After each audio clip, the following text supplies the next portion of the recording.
We are not a monolithic personality. We actually have a whole inner teamwork makes the dream work cast of parts in there. When I teach Disc Disco and certify people to be facilitators of the workshop, we focus in on 4 common personality parts because being able to spot these in yourself and in others will help you achieve better results, better synergy and morale, and better efficiency and accuracy. So the inner teamwork makes the dream work, and then it helps you with your outer team, and it's just so cool. Disc Disco is special because we're acknowledging what classic disc came up with, Marston came up with, and saying these are personality parts. So I'm not saying you are this, you are that, you are this, you are that, you're a D, you're an I. No, you have your D part center stage a lot, right? And so I believe in you and all of your parts. And guess what? Just like at a disco, there's more than 4. So some people do not relate to these common 4, and that's totally expected and normal and welcome. And we also talk about a part that's not a part, which is omniversal self. So Disc Disco is super cool. When we look at any of our parts, we can look at what's going on in our whole body, and is my body in the physiology of safety and connection? How do my parts show up then? They're like, ta-da, life is good, let's go build something. And then my body shifts to the physiology of sympathetic activation. Okay, so I wasn't there, now I'm going there.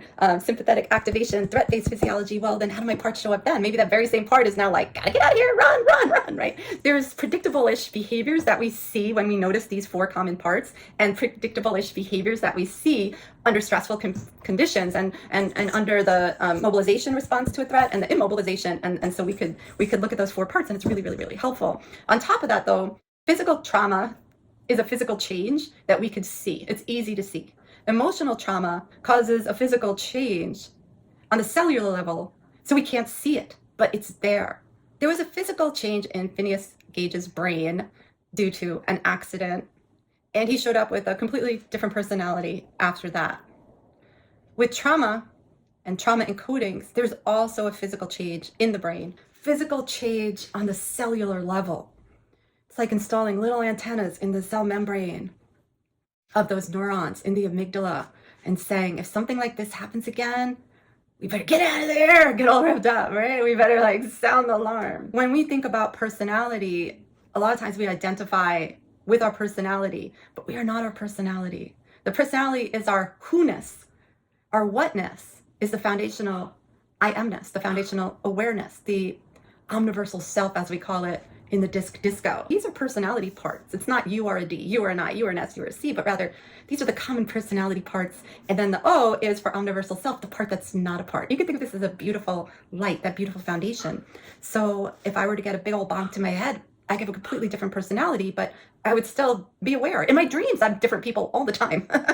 So there's a distinction between who-ness and whatness, right? Who-ness and whatness. And our personality parts are always trying to help us. They always have helpful intent. Other models are like, hey, slay your dragons, kill the ants, automatic negative thoughts, conquer your saboteurs.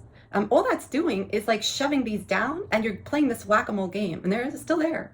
It's still there. Those encodings are AMPA receptors that get superglued into your cell membrane, phosphorylated if you like science, superglued if you don't like science, right? Like, I'm talking about actual healing. I'm talking about uninstalling those receptors. I'm talking about parts actually dropping the shield and going back to their naturally resourceful states.